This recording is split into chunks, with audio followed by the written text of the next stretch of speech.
Welcome our next guest, Ashley Mills, CEO of the Vision Council. Welcome, Ashley.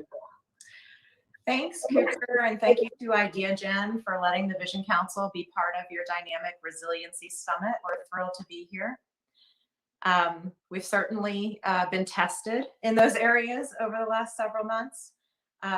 In fact, I'm joined here with a colleague who I'll introduce in a moment, but we're coming to you concurrently from the Vision Council's Executive Summit, which we hold annually. We gather the luminaries of the optical industry and provide professional leadership programming and networking. And while we're not able to be in person this year, I'm pleased to report we are very much connected and the conversations are really inspiring. So we're happy to join you from our summit and are looking forward to sharing some exciting news we'll be announcing today to our membership. In terms of the Vision Council, just to give you some perspective on what we're all about, we're champions for vision and vision health.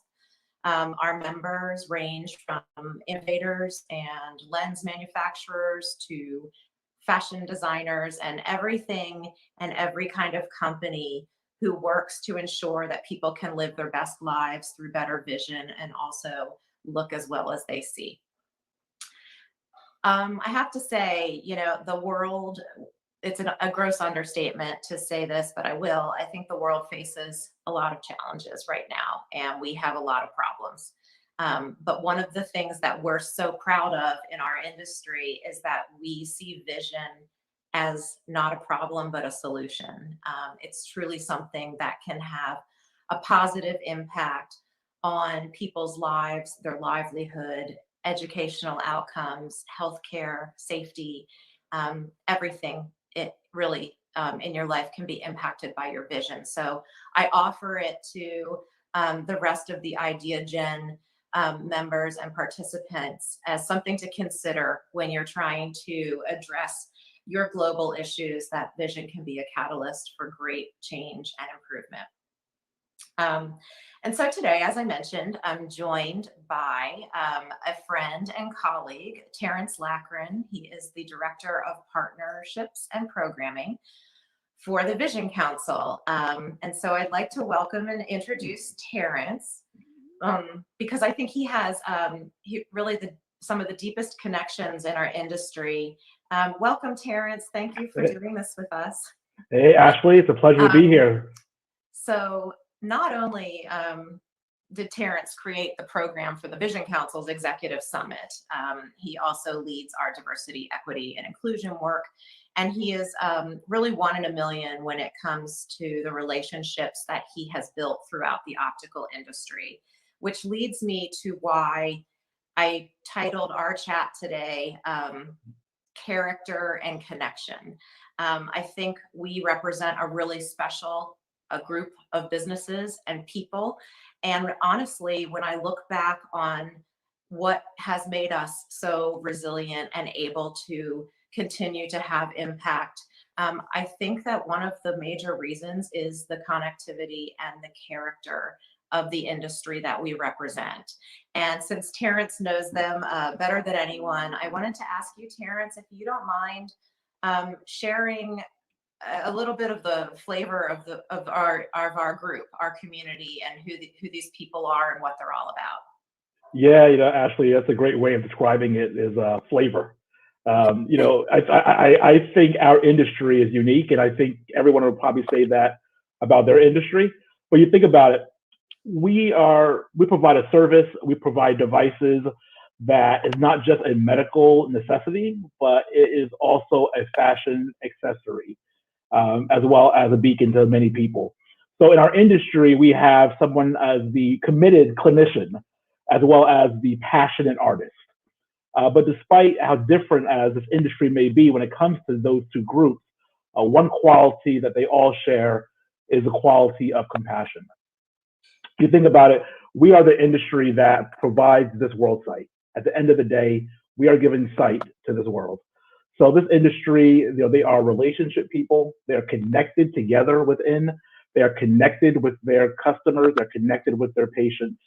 Relationships is key. And you think about it, even at our industry events, at our industry trade shows, it's maybe 3/4 business, but 1/4 family reunion, you know, with these connections. Right. It's just so important because we use those opportunities, we feed on those opportunities to be together, to cultivate relationships, to cultivate relationships even outside of the industry. Very genuine.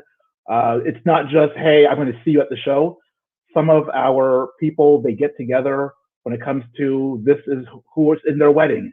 This is coming to their house. This is going to their bar mitzvah. This is coming to their child's christening. It's an industry that is just inside and out, very well connected altogether. And I just, I'm thankful to have met the people I've met in this industry, which at the same time makes it very hard to be away from them this year. But the theme of this year, 2020, the theme of 2021, is pivot. We have to take what we're doing and we have to pivot. We have to take our relationship building, we take our connections, and we have to pivot. So virtual connections have been a very crucial part of the Vision Council this year. When everything was going on, we said, okay, this is going to happen. We cannot change this. But what we can do is, our strength is unifying the industry and feeding off of one another. So I was very, very excited to be part of our virtual Eye to Eye series this past year. Each week we had a series. Wednesdays we did coffee talk. Fridays we did happy hour, and we got together and discussed topics dealing with filling out loans information. What's business going to be like post-COVID? What type of PPE are you adapting to your business? Fashion topics. What's the definition of avant-garde eyewear? Who's next in line when it comes down to the new school of fashion design and creative? So I know for myself and for at least 600 people weekly, we look forward to those discussions. And even though we're going back to the normal, I'm still feel like we're going to still establish and keep on directing those and navigating those conversations. Thank you. I smile because those Eye to Eye series events were like the highlight of my summer. And it's just, it's incredible how we have had to change, but I would say certainly we're changed, but I think in some ways we're changed for the better. And when we look at some of the most dynamic work that was done this year, and I think work that is certainly on the top of the list of the companies participating in the Ideagen Summit, that has to be diversity, equity, and inclusion. And you did an exceptional job leading very quickly. And I think part of the success is owed to how closely connected we all are within the industry and how quickly our community wanted to step up and see action. And so I think it's helpful for us to share with the others some of the highlights of what you've been doing on DE&I and just how tangible and quick these things are coming. Because I think we can all benefit by sharing how we're leading in this area. Yeah, I think throughout this year, I listened to a talk with Bazoma St. John from Netflix, and she was quoting someone else. I forget. I apologize who she was quoting when she said that diversity is being asked to the party, but inclusion is being asked to dance. And I think when we step back in our industry, right? Yeah. We have to say that the party needs to be expanded, and when the party is happening, we need to ask more people to dance. When it comes to people of color and women. So I was really, really impressed with the way the industry responded to diversity, equity, inclusion, and even more so impressed with the way the Vision Council responded. We started our initiative back in 2019. And, Ashley, I remember you saying that this was not going to be just a one and done. We were going to continue this discussion and continue these initiatives when it comes to diversity, equity, inclusion. And the Vision Council definitely lived up to its word. Right away, we started forming a diversity, equity, and inclusion task force of people from all across the industry. And honestly, this task force has been one of the most productive because it's not just one set of people. We have optometrists, opticians, frame designers, corporate representatives, sales representatives, journalists, people who are Black, people who are white, Asian, Latinx, LGBTQIA community. And they all come together to form this amazing task force and be able to kick these ideas so that we can hold our industry accountable when it comes to DE&I. And not just internally, we're looking also at the communities we service externally. So I loved at our conference, our summit, we were able to present the results of an industry survey. Over 1,700 industry professionals completed the survey. We were able to present that data to them. Tomorrow's talk with Emmanuel Acho, the creator of the web series and New York Times bestselling book, Uncomfortable Conversations with a Black Man, having him sit down with 3 industry leaders and really be able to navigate these conversations that are uncomfortable until they become comfortable. And really, that's just going to help us go forward to be able to project more tangible action items, to be able to facilitate growth in the industry. And, you know, growth itself, it's part of the Vision Council's mission. Everything we do at the Vision Council is to grow this industry, to empower people of all backgrounds, to embrace vision as a career for all, and as well as to live just our best life in general. So, you know, Ashley, I mean, you're CEO.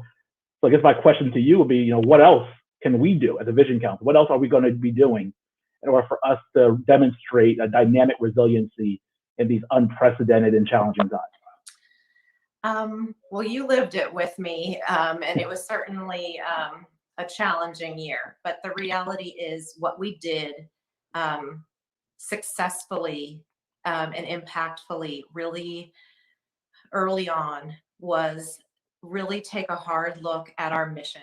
And our mission is our driver and our litmus test for everything that we do. And so our mission is to empower people to live their best lives through best vision and to lead and to bring everyone along with us. So with that as a driver, we certainly still had to make difficult decisions. We had to put some strategies on hold, but we have a mission and we have a strategic plan. We're just working the plan. And that coupled with an approach towards only focusing on what we can control really resulted in a really dynamic, empowered, and impactful organization at the Vision Council. Once we took away the things that we couldn't wish for or hope for, or the things that were a maybe, and we really focused and got that sense of clarity around, here is what we know, here is what we can control, this is what we're working on. I think it empowered our staff. I think it gave everyone a sense of security around, in a way, being able to control our own destiny. And that doesn't mean we've gone off on a tangent to get through COVID. It means that we've actually really clarified what's the most important work that we have to be doing to serve our mission, to promote vision, the value of vision, and ultimately to serve our members. So there's more of that to come. I think where I'm most impressed with our organization is that we have accomplished so much in the face of all of this upheaval. And it's because we're mission driven, and it's because we clearly focused on what we could control. Yeah, absolutely. You know, last year, actually 2020, the year of vision, that was supposed to be our year. All right. We had our challenges. We had challenges in 2020. We all had challenges in 2020.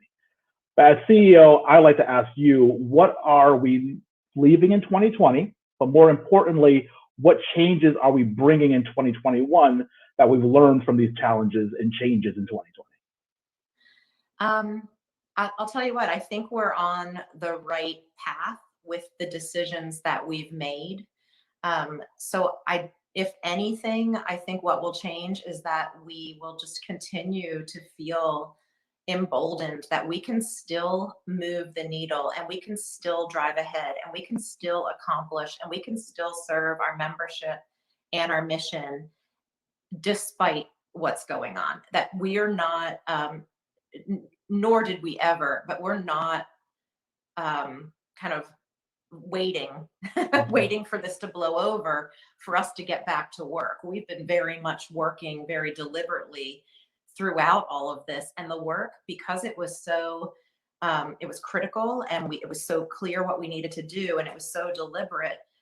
it was foundational. And I think what changes for us is that when we get through COVID, I think we'll see exponential lift in our ability to move forward. I think we're doing all of the right work now. So hopefully what changes, although we can't plan on it, is I can leave the house and you and I can see each other in person, and we can be really proud of how we've positioned ourselves and our industry to be successful after COVID. Well said. I guess we always said hashtag I'm ready. I think hashtag still ready is our thing now. Very ready. Still ready, very much.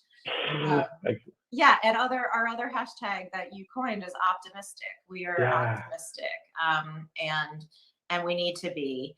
And one of the things that just I think it's not just talk, and it's an example of the tangibles and the work and the actually getting it done that we just discussed. Is a very exciting announcement that you're making from the Executive Summit. And I love it because it's testament to how our industry wants to take action. And it also, it's a different dimension of how vision can impact lives. So we've talked about the impact of vision health on quality of life. Now, I want to turn it over to you to talk about how the vision industry is going to impact lives. Man, this is just, I'm just so excited to announce this. This is the stuff that really keeps me up at night for the good reasons. You know, we always felt that in this industry, not only do we need to concentrate on diversity, equity, inclusion, but we owe it to our communities that we service, the communities that support us, especially when it comes to marginalized communities in our nation. So the Vision Council, we've been working behind the scenes for a few months now, and it's finally come to fruition. And we are just excited to announce the creation of the Open Your Eyes Scholarship. You know, I love an acronym, so the acronym is OYES, Open Your Eyes Scholarship Program. What we're going to do is we are going to be giving exposure to this beautiful industry to high school seniors. High school seniors, we're going to be partnering with these schools, and we are going to provide scholarships for high school seniors, full scholarships to attend opticianry college. They will also receive a paid internship while they're in college, as well as one-on-one mentorship. Now, why this is so important is when we think about marginalized neighborhoods. I come from a marginalized neighborhood. My old neighborhood that I grew up in, currently the mean household income is $49,000. The average licensed optician makes more than that. So at 20 years old, we are giving these kids a platform, giving them a jump start into this industry to make more money than their household makes, to change and break the cycle, to be able to look at where they've come from and so they've contributed and they've made it. Now that's just a start. They can take that and they can go ahead and go to other parts of the industry. They can become an optometrist, a frame designer. They can do whatever they want. But we are first giving them this platform. So our goal this year is to raise $1 million our first year towards the scholarship. We have the hope to send between 25 and 30 children to opticianry college in the first 6 months. We're doing that later on today. We're kicking that off, our fundraising efforts, at an auction in our executive summit. Some of the prizes are amazing. We have prizes like Tura Eyewear has the Lamb Gwen Stefani line. Gwen Stefani has donated 15-minute Zoom virtual sessions to silence someone with her eyewear. We have prizes from Safalo, who has a Jimmy Choo clutch. We have CEV Eyewear, which is owned by Jalen Smith of the Dallas Cowboys, who will be giving away an autographed football and 4 tickets to the Dallas Cowboys. CFDA designer Christian Roth is donating a personal piece of art from his collection from Jean-Michel Basquiat from 1981 that's valued at over 3,000 euro. So we are looking at prizes that are great, but when you donate to this, you feel that I'm donating to a cause, and they're going to see where they're donating it to. These are our future opticians that will be joining their organizations. These are the future opticians that one day may be running these organizations. Well, we're investing in the future. We're investing in our communities. We're investing in vision. So I'm really excited. And any more information about the Open Your Eyes Scholarship, or if anyone would like to donate to the Open Your Eyes Scholarship, please go to thevisioncouncil.org for more information. So. Awesome. I mean, it's just one of the many reasons that we are optimistic, and I think you should be so proud. Congratulations. We're also thrilled about this. And I can't wait to see where these students end up. I know we'll have them in our fold, so we'll be able to help them as much as we possibly can. But I really, I just really want to thank you for that and the work of all of the people who are involved. Again, I think it's a testament to how connected we are as an industry, how we support each other, and really the caliber of this community and its character. So with that, I'd love to thank Ideagen again for giving us a chance to talk about how vision health and the vision industry are weathering the storm, how we're leading, and what we think the key is to our resiliency and the dynamic work we've been able to do. So thank you. Well, thank you. Appreciate it.